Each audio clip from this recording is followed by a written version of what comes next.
بسم اللہ الرحمن الرحیم۔ شروع اللہ کے نام سے جو بڑا مہربان نہایت رحم کرنے والا ہے۔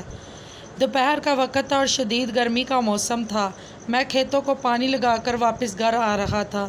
میں نے سوچا کہ نہر پر جا کر ہاتھ منہ دھو لوں، گرمی کا احساس تھوڑا کم ہو جائے گا۔ میں قبرستان سے چلتا ہوا نہر پر پہنچ گیا۔ نہر کے دونوں کنارے گھنی جھاڑیوں اور جھاڑ جھنکار سے بھرے ہوئے تھے۔ یہاں پر سڑک نہیں تھی بلکہ ایک پتلی سی پک ڈنڈی تھی جس پر کبھی کبھار کوئی راہ گیر یا چراوا بکریاں چراتا نظر آ جاتا تھا۔ اس کے علاوہ اس ویرانے میں کوئی کم ہی نظر آتا۔ ہاں، کبھی کبھار گاؤں کی کچھ عورتیں مل کر نہر پر کپڑے دھونے آ جاتی تھی، لیکن اکیلی عورت اس جگہ آنے کی جرأت کبھی نہیں کرتی تھی۔ میں نہر کے کنارے گھاس پر بیٹھ گیا اور ٹھنڈا پانی سر پر ڈالنے لگا جس سے مجھے کافی راحت ملی۔ منہ ہاتھ دھو کر میں نیچے قبرستان کی طرف اترنے لگا تو مجھے تھوڑی دور نہر کے کنارے کوئی عورت بیٹھی نظر آئی، لیکن عجیب بات یہ لگی کہ وہ کپڑوں کی قید سے مکمل آزاد تھی۔ میں ایک دم چونک گیا۔ دھوپ اتنی تیز تھی کہ مجھے پہلے آنکھوں کا دھوکہ معلوم ہوا، لیکن غور سے دیکھنے پر وہ واضح ہو گئی اور عمر سے بھی کچھ زیادہ نہیں لگ رہی تھی۔ جوان بھی تھی اور خوبصورت بھی۔ نہر کے کنارے ٹانگیں پانی میں لٹکا کر بیٹھی تھی۔ گاؤں کی اکیلی لڑکی تو اس طرف ویسے بھی آنے کی جرأت نہ کرتی تھی، تو بے لباس ہو کر ایسے کون بیٹھ سکتی تھی؟ میں اپنے دماغ میں آنے والی سوچوں میں بری طرح الجھا ہوا تھا۔ اندر سے کچھ ڈر بھی رہا تھا کہ کیا پتہ کون سی مخلوق ہو۔ پھر میں نے اپنی مردانہ فطرت سے مجبور ہو کر اس کے پاس جانے کا فیصلہ کر لیا، لیکن سامنے سے جانا تھوڑا عجیب لگ رہا تھا۔ میں نہر سے نیچے اتر گیا اور جھاڑیوں میں چھپتا چھپاتا بنا آواز پیدا کیے اس کی طرف جانے لگا۔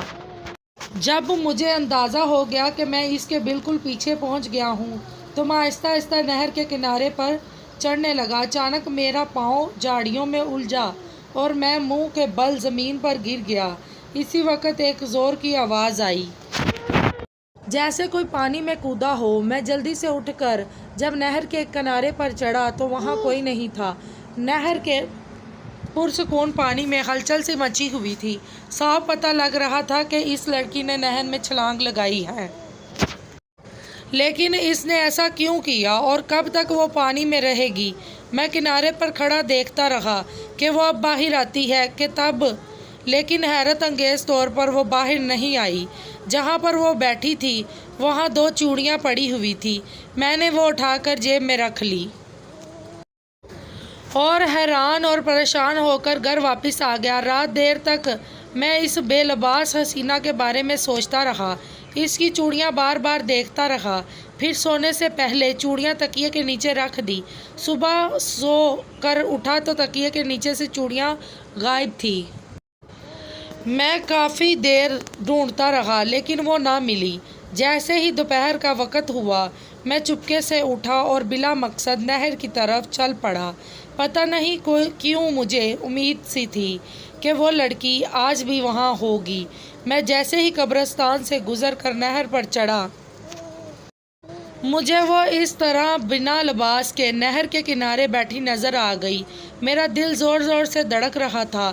آج میں اس کو نظروں کے سامنے اوجھل ہونے نہیں دینا چاہتا تھا۔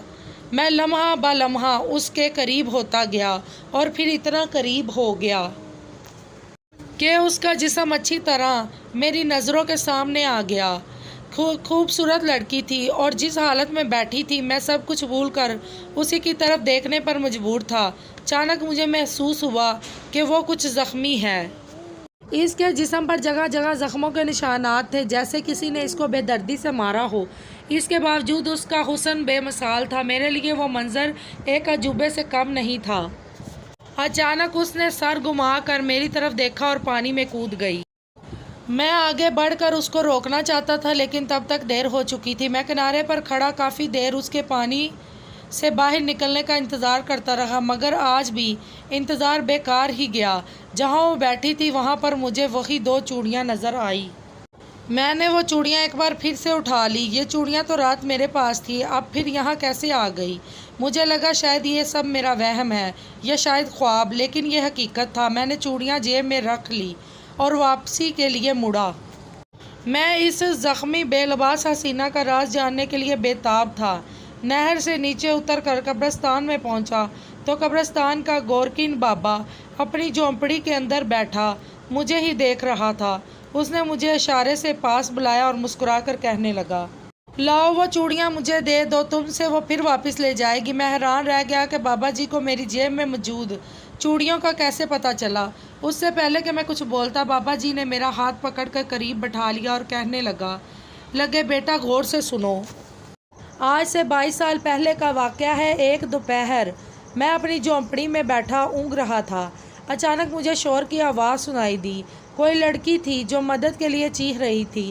میں جلدی سے جھونپڑی سے باہر نکلا اور آواز کی سمت دوڑ لگا دی۔ میرے ہاتھ میں قبریں کھودنے والا بیلچہ بھی تھا۔ جیسے ہی میں نہر پر چڑھا، کیا دیکھتا ہوں کہ 3 آدمی ایک جوان لڑکی کو بے لباس کر کے بے دردی سے مار رہے تھے۔ شاید وہ لڑکی کو کہیں سے اغوا کر کے لائے تھے، لیکن اس سے پہلے کہ میں قریب پہنچتا، انہوں نے لڑکی کے سر پر کوئی وزنی چیز ماری اور میرے سامنے اس کو نہر میں پھینک کر اپنے گھوڑوں پر بیٹھ کر فرار ہو گئے۔ میں یہ واقعہ دیکھ کر بہت ڈر گیا تھا۔ جب وہاں سے واپس آنے لگا تو مجھے وہاں سے لڑکی کے ہاتھ کے 2 کنگن ملے۔ میں فوراً اس کی مدد کرنے قریب گیا تو وہ پانی میں کود گئی۔ اس واقعہ کے بعد مجھے وہ لڑکی کئی بار نہر پر بیٹھی نظر آئی۔ ہر بار میرے جانے پر وہ نہر میں کود جاتی اور میں اس کے کنگن اٹھا کر لے آتا، لیکن اسی رات وہ کنگن میری جھونپڑی سے غائب ہو جاتے۔ آپ کو کل اور آج اس طرف جاتا دیکھ کر میں فوراً سمجھ گیا تھا کہ آپ اس بے چین روح کے سحر کا شکار ہو رہے ہیں، جو آپ کے اپنے کنگن اس لیے کنارے پر رکھ دیتی ہے کہ اس کا کوئی جاننے والا اس کنگن کو دیکھ کر سمجھ لے کہ وہ یہاں پر حادثے کا شکار ہوئی تھی۔ میں نے جیب میں ہاتھ ڈال کر وہ کنگن نکال کر بابا جی کے حوالے کر دی اور اس حسینہ کے دردناک انجام پر دکھی ہوتا گھر روانہ ہو گیا، جس کی روح 22 سال بعد بھی بے چینی سے نہر کے کنارے گھومتی ہے۔